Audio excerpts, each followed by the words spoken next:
दुनिया के दो सबसे अमीर कारोबारी एक दूसरे के सामने हैं, एक ऐसी कंपनी को लेकर जो तकरीबन बीमार है, लेकिन फ्यूचर ग्रुप पर कब्जे की जद्दोजहद इतनी तीखी है कि दोनों भारत के साथ सिंगापुर में भी एक दूसरे से गुत्थम गुत्था हो चुके हैं।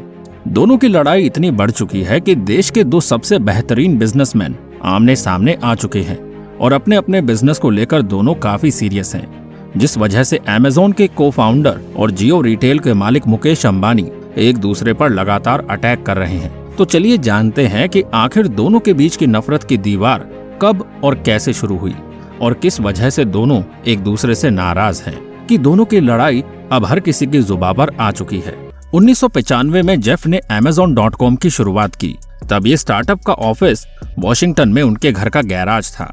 जेफ को उनकी फैमिली का भी साथ मिला। कंपनी की शुरुआती फंडिंग उनके माता पिता ने ही की।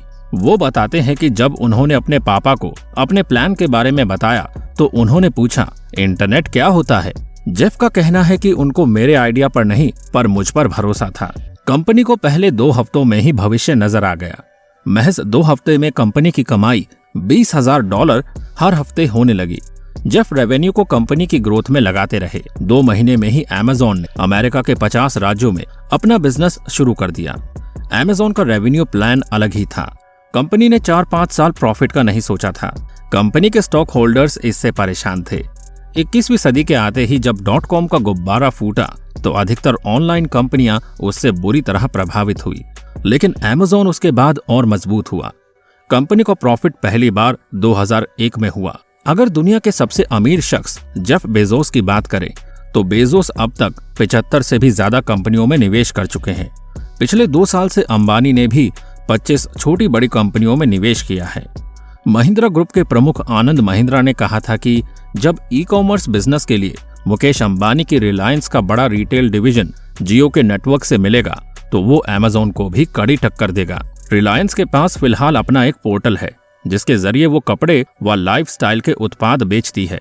रिलायंस ट्रेंड और रिलायंस ब्रांड से कहा गया है कि वो सभी उत्पादों को अन्य सभी वेबसाइट से हटाना शुरू कर दे।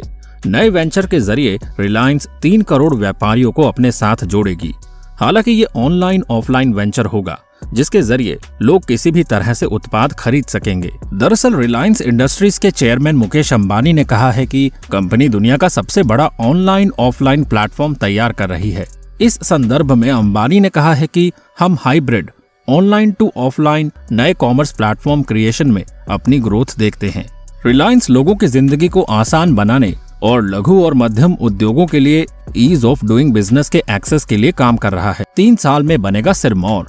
कंपनी के सूत्रों के अनुसार रिलायंस इस नई कंपनी के लॉन्च होने के 3 साल बाद यानी 2022 तक ई कॉमर्स मार्केट का लीडर बन जाएगी। ई कॉमर्स वेंचर के जरिए Reliance mobile phone, consumer electronics, किराना, फल सब्जी सहित अन्य खाने पीने का सामान बेचेगी। अंबानी को करना पड़ेगा इन चुनौतियों का सामना। जाहिर सी बात है कि अगर मुकेश अंबानी का सपना इतना बड़ा है तो चुनौतियां भी बहुत होगी। मुकेश अंबानी के लिए सबसे बड़ी चुनौती वेयरहाउस और वेंडर्स साबित हो सकती है। ऐसा इसलिए क्योंकि अपने लक्ष्य तक पहुंचने के लिए अंबानी को बड़े पैमाने पर वेयरहाउस खोलने होंगे ताकि सामानों की अच्छी संख्या में स्टोरेज हो सके। इतना ही नहीं, मुकेश अंबानी के लिए ग्राहकों तक समय पर सामान को पहुंचाना भी चुनौती हो सकती है। देश भर में रिलायंस के कारोबार का फैलाव होने के बावजूद प्रोडक्ट से जुड़े वेंचर्स जोड़ना भी अंबानी के लिए बड़ी चुनौती होगी। दरअसल रिलायंस के मुकेश अंबानी और Amazon के जेफ बेजोस के बीच की टक्कर भारत के रिटेल बाजार पर कब्जे को लेकर है। दुनिया के सबसे अमीर कारोबारियों के बीच तकरार की वजह है किशोर बयानी और उनका फ्यूचर ग्रुप। मुकेश अंबानी के लिए ये डील इस वजह से अहम है कि तकरीबन 11,000 स्टोर्स और 1,30,000 करोड़ रुपए की सालाना बिक्री वाली रिलायंस रिटेल अब देश की सबसे बड़ी रिटेल कंपनी है। फ्यूचर ग्रुप के साथ ये सौदा उसे 1700 स्टोर और करीब 20,000 करोड़ की आमदनी और देगा। Amazon के जेफ बेजोस को ये कतई गवारा नहीं है कि भारत के बाजार पर रिलायंस का एकाधिकार हो जाए। वर्ल्ड इकोनॉमिक फोरम के मुताबिक 2030 तक भारत अमेरिका और चीन के बाद दुनिया का सबसे बड़ा रिटेल बाजार हो जाएगा। फिलहाल देश के रिटेल कारोबार का आकार करीब 70,000 करोड़ डॉलर है। इसके 10 साल में बढ़कर करीब 1.3 लाख डॉलर हो जाने की उम्मीद है। दुनिया का सबसे बड़ा ऑनलाइन रिटेलर Amazon इस बाजार का बड़ा हिस्सा अपनी झोली में देखना चाहता है। इसी वजह से फ्यूचर ग्रुप के साथ बेजोस ने एक सौदा किया। पिछले साल यानी 2019 के अगस्त में अमेज़न ने फ्यूचर ग्रुप की कंपनी फ्यूचर कूपन्स लिमिटेड में 49% हिस्सेदारी खरीदी। यहाँ तक तो सब कुछ ठीक था, लेकिन बेजोस के तेवर तब तीखे हुए 3.4 अरब डॉलर का एक कारोबारी समझौता रिलायंस के साथ कर लिया। कोरोना की मार की वजह से फ्यूचर ग्रुप कराह रहा था, उसे हर हाल में तुरंत आर्थिक मदद की जरूरत है, लेकिन बेजोस को ये बात रास नहीं आई और उन्होंने आर्बिट्रेशन की प्रक्रिया शुरू कर दी। फ्यूचर की दिक्कत ये है कि उसका लोन मॉरेटोरियम सितंबर में खत्म हो गया था। जनवरी से उसे बैंकों की किश्तें देनी होगी। फ्यूचर के स्वतंत्र निदेशक रविंद्र धारीवाल ने ब्लूमबर्ग क्विट को बताया कि हमें अमेज़न ने अंधेरे में रखा।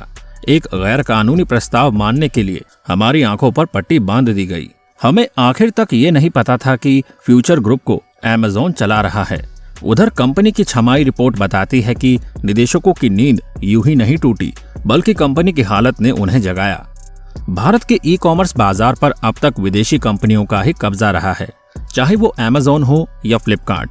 भारत के करोड़ों ई कॉमर्स कंज्यूमर्स में इन्हीं विदेशी कंपनियों की पैठ थी, लेकिन आने वाले दिनों में ऐसा नहीं रहेगा, क्योंकि भारत के सबसे अमीर शख्स मुकेश अंबानी ने भी ई कॉमर्स में उतरने का ऐलान कर दिया है।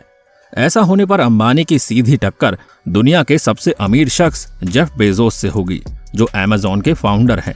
एक्सपर्ट भी मान रहे हैं कि अंबानी के इस फील्ड में आने से न सिर्फ प्रतियोगिता बढ़ेगी, बल्कि लोगों को पहले से भी सस्ता सामान उपलब्ध होगा। कॉमर्स कंपनी अमेज़न के फाउंडर और दुनिया के सबसे दौलतमंद शख्स जेफ बेजोस की परेशानी बढ़ने वाली है। जेफ बेजोस की ये परेशानी भारत के मुकेश अंबानी के एक अहम फैसले की वजह से बढ़ेगी।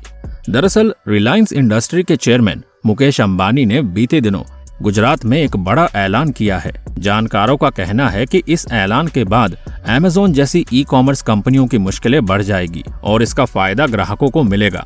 10,000 रिटेल स्टोर बनाने की योजना। दरअसल मुकेश अंबानी ने हाल ही में वाइब्रेंट गुजरात समिट 2019 में ऐलान किया था कि रिलायंस इंडस्ट्रीज जल्द ही जियो की मदद से ई कॉमर्स सेक्टर में एंट्री करेगी।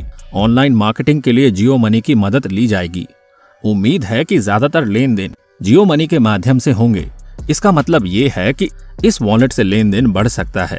कंपनी ने अगले 2 साल में 10,000 रिटेल स्टोर बनाने की योजना बनाई है। जियो की होगी बड़ी भूमिका।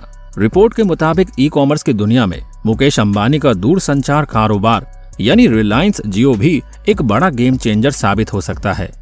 रिलायंस जियो के ग्राहकों की संख्या न सिर्फ शहरों में बल्कि ग्रामीण इलाकों में भी तेजी से बढ़ रही है। भारत में कंज्यूमर्स ई कॉमर्स में अभी शहरी मिडिल क्लास डोमिनेट कर रहा है। दूसरी ओर देश के 500 मिलियन यानी करीब 50 करोड़ इंटरनेट यूजर्स में से करीब 20 करोड़ गाँव में रह रहे हैं। गाँव की स्थिति ये है कि वहाँ 4 में से 1 यूजर्स महीने में 1 से भी कम बार ऑनलाइन जाता है। लेकिन जिस तरह से जियो की ग्रामीण इलाकों में तेजी से पहुँच बढ़ रही है, आने वाले दिनों में ऑनलाइन कंज्यूमर की संख्या इस साल लगभग 12 करोड़ होने की उम्मीद है। अकेले रिलायंस जियो इन्फोकॉम लिमिटेड के 280 मिलियन यानी 28 करोड़ डिजिटल ग्राहक हैं। कंज्यूमर्स को होगा फायदा। इसका असर अमेज़न और फ्लिपकार्ट जैसी ई कॉमर्स कंपनियों पर पड़ेगा। वहीं प्रतियोगिता बढ़ने से कस्टमर्स को भी राहत मिलने वाली है। आईटी सेक्टर की कंपनी इन्फोसिस टेक्नोलॉजीज के पूर्व मुख्य वित्त अधिकारी मोहन पई के मुताबिक ऑनलाइन मार्केट में रिलायंस इंडस्ट्रीज के कदम रखने से लागत घटेगी और कंज्यूमर्स को इसका बड़ा लाभ होगा। इसके अलावा देश के ग्राहकों का डेटा विदेशी हाथों में जाने का भय दूर होगा। पई के मुताबिक रिलायंस नए जनरेशन का ऑनलाइन रिटेल मार्केट पेश करने की तैयारी में है। इससे देश की रिटेल बिजनेस की दिशा बदलने की संभावना है और इन सब को लेकर जेफ बेजोस को तगड़ा झटका लगने वाला है। वैसे दोस्तों, आप हमें बताइए कि इनमें नफरत करने की ये वजह जायज है या नहीं। साथ ही आप हमें ये भी बताइएगा कि अगर लाइफ में कभी आप बिजनेसमैन बनना चाहेंगे तो इनमें से आप किन्हें अपना आइडियल मानेंगे। कमेंट बॉक्स में कमेंट कर जरूर बताइएगा। तो मिलते हैं अगली वीडियो में। तब तक अपना ध्यान रखें और हमारा इंतजार कीजिए। Bye bye.